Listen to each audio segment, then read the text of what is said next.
1095 in the article Chumash, chapter 31 of book of Devarim, Parshah Vayelech. This is the last day of Moshe's life, and Moshe says in Pasuk 2, I am 120 years old today, which means this is the day that Moshe became 120 years old. We have a tradition that Moshe was born and died on the same day, which was the 7th of Adar. That means that right now, this Parsha is the 7th of Adar, the last day of Moshe's life. I can no longer go out and come in, for Hashem has said to me, you shall not cross this Jordan. Which means I can no longer lead you into the land. I cannot not lead you to battle. I cannot lead you as a people, because Hashem told me, that's it, my time finished. But, Pasuk 6, be strong and courageous. Do not be afraid, and do not be broken before them, before the nations that you come to possess. For Hashem, your God, it is He who goes before you. He will not release you, nor will He forsake you. Which means even though Moshe is dying now, he tells the Jewish people, don't be afraid. I'm only a human leader, but you have a divine leader. Hashem is your leader, and Hashem is never going to leave you alone. I may die and may leave you, but Hashem is always with you. Then Moshe appoints the new human leader. Moshe, Pasuk 7, Moshe summoned Yoshua and said to him, before the eyes of all Israel, be strong and courageous, for you shall come with this people to the land that Hashem swore to their forefathers. In front of entire nation, Moshe appoints the new leader, meaning in order to avoid fight for leadership after Moshe's death, Moshe appoints the new leader in his lifetime, right? This is the proper thing to do. Before the person dies, to write a will, to speak to his children, to appoint who is going to take care of what. Well, what if there is a dispute amongst the choice? Doesn't matter. If they respect the father, or if they respect the king, or they respect the leader, they're going to listen to him.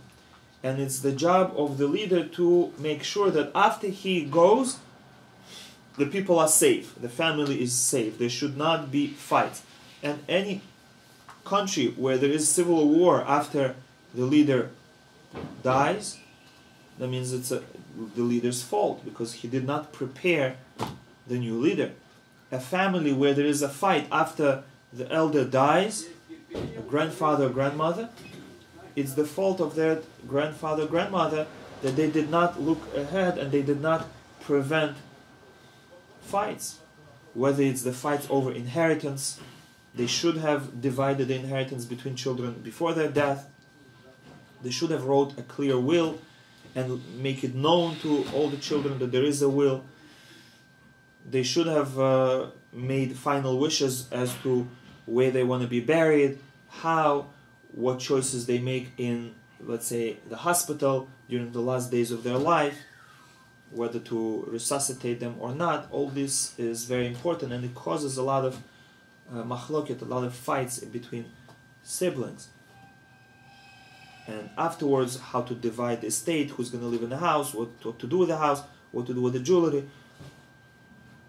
All that causes a lot of strife. So Moshe, to prevent it, summoned Yoshua and said to him before the eyes of all Israel, you shall come with this people to the land that Hashem swore to their forefathers, and you shall cause them to inherit it. It's going to be your decision. You're going to apportion the land.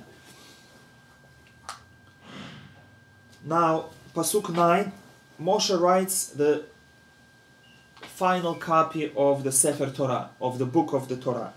Moshe wrote this Torah and gave it to the Kohanim, the sons of Levi, and to all the elders of Israel. So now there is a question over here. Did he give it to the tribe of Levi, or he gave it to all the elders? Because elders are from all the other tribes. So the explanation is like this. That first he gave it to Kohanim, since they are the ones designated to serve Hashem, work in the Beit HaMikdash. However, then other tribes came and complained. They said, now you're giving it to them. Eventually, it's going to be forgotten that it belongs to the entire Jewish nation. And the Kohanim and the Levim are going to say, we are the possessors of the Torah. It belongs to us. If you want, we're going to teach you, but you have no access to it. You're not allowed to read it. Monopoly, basically. Monopoly. And you do what we tell you. And this is what happened in all the other nations. There was a priestly class, and only they were literate, and only they had access to the temple and to the knowledge. And the entire nation was illiterate, they were ignorant, and basically the elite controlled the masses. So the Jewish people said, we don't want that to happen to us. God spoke to all of us. We're all nation of priests, as Hashem said, Mamlechet Kohanim, and we also want a copy of the Torah. And then Moshe wrote another 12 copies of the Torah on that same day with divine assistance, and he gave a copy of Torah to each tribal leader. That's over 300,000 letters. I mean, in one day he did 12. It was not that 13. big, right? Well, It was big. There was the whole thing. It was at this chapter. And No, the whole Sefer Torah that you see in the synagogue, the whole Sefer Torah. But again, of course, it was not humanly possible. It takes a year to do one. Yes. For us. How did he do 12 in 13. one day? Yes. Rabbi, One he did over 40 years. And then, he finished it. Yes. and then another 12? Yes. That's not Again. possible. Again. If Hashem helps you, everything's possible. there need to be special materials, right? Special kosher yes. scripture, special So they have to get all that. They have to get all the animals ready. kosher pan. Well, so was it Shabbos or not? He passed away in Shabbat, no? I don't know. That's why we take Kafah. Probably not, huh? That's why He we passed take away in Shabbat. Kafah, because three tzaddikim died on Shabbat. Yosef, was one of Moshe, them. and Mama? It's a good question. Let's King look into David. it. Yitzchak? No. King David. David HaMelech. The- At the time, Hashem probably created temporary Xerox machine. In one day, they did the whole job. Let's see. What Let's is, look into it. Doesn't he have the help of all the people? He can He tell has- people But it was what Shabbos. to do. And, oh yeah. He has help. It's a good question. Let's look into it. You find out, and I'll try to find out if he died on Shabbat, and if yes, how did he write? Okay. Rabbi, what happened to Moshe's children? Does it say what happened to them? We don't know so much about them. You know, that's what usually happens. Children of the leader are usually not as great as he is, and that is because greatness in Torah and greatness in Judaism has to be earned. It's not passed. You know, it's not enough to say, "Oh, my grandfather was a rabbi." Doesn't help. Our own sons are mentioned. Why is Moshe's Yeah, sons? again, if a person works on himself, he strives and he works very hard his whole life, he will become great also. But greatness doesn't come from birth. Especially in Torah, you have to go and learn. Only then you will be great in Torah. So, Did they receive a portion in Levi? yeah, they were Levim. They were good people, just they were not as great as Moshe. Right. Now we have the mitzvah of Hakhel. The mitzvah is that the king, once in 7 years, should read the book of Deuteronomy, the book of Devarim, in front of the entire nation, men, women, and children. Moshe commanded them, saying, at the end of 7 years, at the time of the sabbatical year, during the Sukkot festival, which is right now, right? We finished 7 years. The sabbatical year just finished. During the Sukkot festival, which is going to be Bezat Hashem in 1 week. Next A time. week Sunday. from Yom Kippur. a week from tonight. 2 weeks, right? 2 weeks. I would. 2 weeks. Not next Sunday, the following Sunday. No, This coming Sunday. Yeah. No, the following Sunday. Yom Kippur is the 10th. But Kippur is this. After 4 days. Sukkot is the This coming 14th. Sunday. No, no. This Sunday's past. This is right now Sunday. Right. So Sunday of this coming Sunday. What's 4 gonna, days after Yom Kippur. what's gonna happen? Sukkot, That is So God starts on Sunday. Sunday night. October 1. So after Yom Kippur we have only 3 days. Yes. 2 days So to Yom do? Kippur is Prepare your Wednesday. Sukkot today. So you have Thursday, Friday, That's it. and Sunday. 3 days To build the to sukkah. build the sukkah. We just spoke to my wife yesterday. She said it's 25th. September 25th. Huh? She said it's before. Yes. Before, some people do And today is the night of already Yom Kippur. 20. Fast, 20. but Oh, outside, okay. but, So it is anymore. to start off. so. If Bezat Hashem Mashiach is going to come and we all go to Eretz Israel this year on Sukkot, probably on Chol HaMoed, all the Jewish people are supposed to come to Beit HaMikdash. Anyway, we come to Beit HaMikdash on Sukkot, the first days to bring the Korban. That was only men, right? Men. Korban. This time, for the Chol HaMoed, we have to bring women and children also. And the king reads the fifth book of Torah, the Deuteronomy, the whole book. the whole book. It says, Moshe commanded them, saying, at the end of the 7 years, at the time of the Sabbatical year, during the Sukkot festival, when all Israel comes to appear before Hashem, your God, all the Jewish people are coming anyway, in the place that He will choose in the temple, you shall read this Torah before all Israel in their ears. This Torah referring to the last book of Torah. Why only this one? That's one hell of an Why was It's it- basically This the is not summary. Moshe's words. It's the This is Moshe's words. What about Hashem's words? no. It says.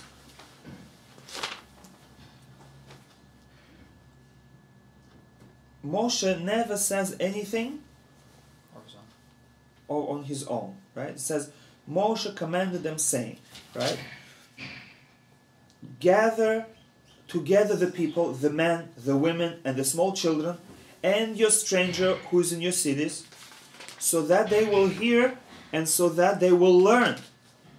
Yeah, again, Torah is not to be learned only by a small group of people. It's something to be taught everyone, publicly to read it, so that they will hear and so that they will learn, men, women, and children, and they shall fear Hashem your God, and be careful to perform all the words of this Torah.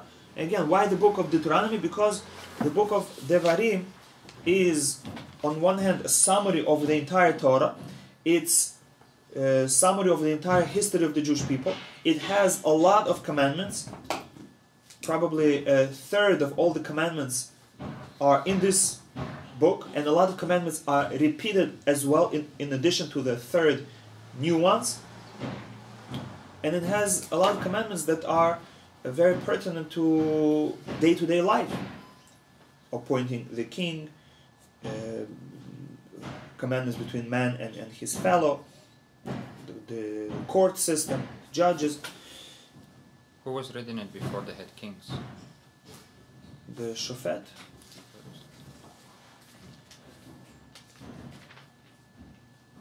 Now, Moshe's end draws near. Pasuk 14. Hashem spoke to Moshe, behold, your days are drawing near to die.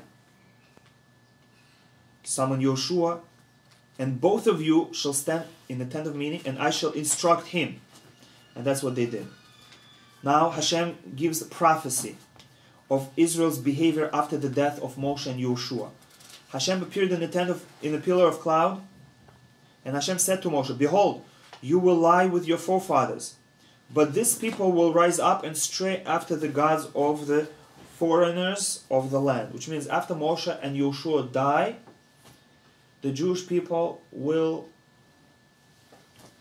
follow their neighbors, the nations that live around them. Does this include Yoshua? Or Includes speaks only to Yoshua. Moshe? He speaks to Moshe, but it includes Yoshua.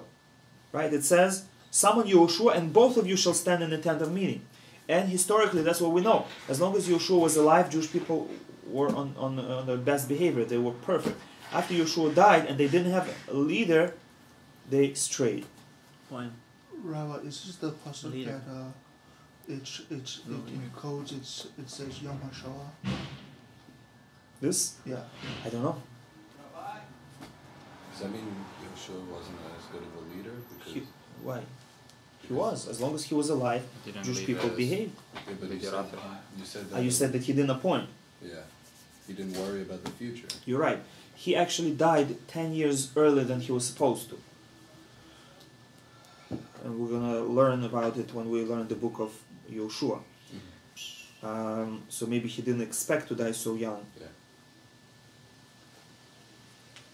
And this nation will forsake me and annul my covenant that I have sealed with it.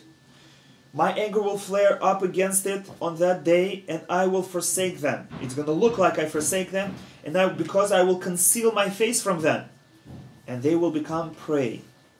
And many evils and distresses will encounter it.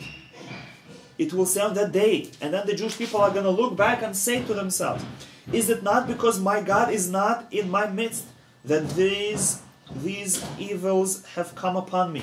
Jewish people are going to realize because they pushed away God, that's why they have this trouble. But I will surely have concealed my face on that day because of all the evil that it did. It's not because I'm not among them, but because they did evil and they pushed me away. For it had turned to gods of others. They themselves turned away from me. Okay, this is the prophecy. And this is exactly what happened. So now, write this song for yourselves and teach it to the children of Israel. This is a mitzvah, this is a commandment for the Jewish people to write a copy of the Sefer Torah. Each man is supposed to either write or acquire, to buy or hire somebody to write for himself a copy of Sefer Torah. If you cannot afford to do that, because it is expensive, probably about at least $20,000, $30,000, then you buy a printed version of it. You buy Sefarim, you buy Jewish books. And by buying Jewish books, you fulfill this mitzvah. And now, write this song for yourselves and teach it to the children of Israel. Place it in their mouth, so that this song shall be for me a witness against the children of Israel. Which means this is a guidebook, this is instruction, but at the same time, this is a covenant. And it's something that we sign on ourselves. And if we don't keep it, this book itself is going to testify. And it says, for I shall bring them to the land that I swore to their forefathers, which flows with milk and honey. And what's going to happen to the Jewish people? But it will eat, be sated, and grow fat, and turn to the gods of others and serve them. And it will provoke me and annul my covenant. What happens to people when they're satisfied? You get lazy. They go crazy. They become lazy. They become lazy, they become self-confident, they become arrogant, and they don't have gratitude, they don't appreciate what God does for them. And it shall be that when many evils and distresses come upon it, then this song shall speak up before it as a witness, for it shall not be forgotten from the mouth of its offspring. This is another prophecy. The Torah will never be forgotten. As much as the non-Jews try to oppress us, as much as they try to burn our books, as much as they try to kill everyone who learns Torah and send them to Siberia or put them in prison, the Torah was never forgotten, and it's A good deal has been forgotten, Rabbi. Hasn't it? I mean, no. Some people forgot it, but Torah was not forgotten. okay. The ideal Torah was Oh, but these days we don't have some knowledge of what used to. About that. I mean, Torah about that. It's possible, but whatever we need, whatever instructions we need, we have. And it's only expanding. People are constantly writing more and more chidushim, more novel ideas, and using the axioms and the theorems of the learning of the Torah they derive more and more ideas from the Torah.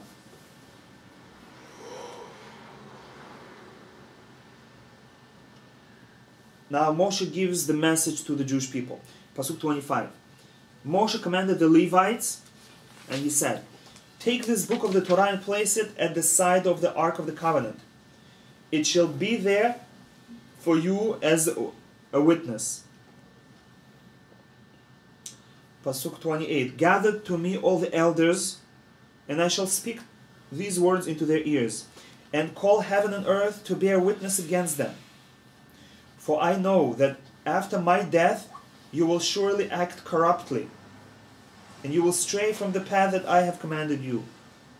And evil will befall you at the end of days, if you do what is evil in the eyes of Hashem to anger him through your handiwork." You know, history repeats itself, and when Moshe says this is going to happen, it happened after Yoshua, and it happened again at the end of the first temple, and it happened again at the end of the second temple, and it happened again throughout the ages, the last 2,000 years, and unfortunately it's happening now.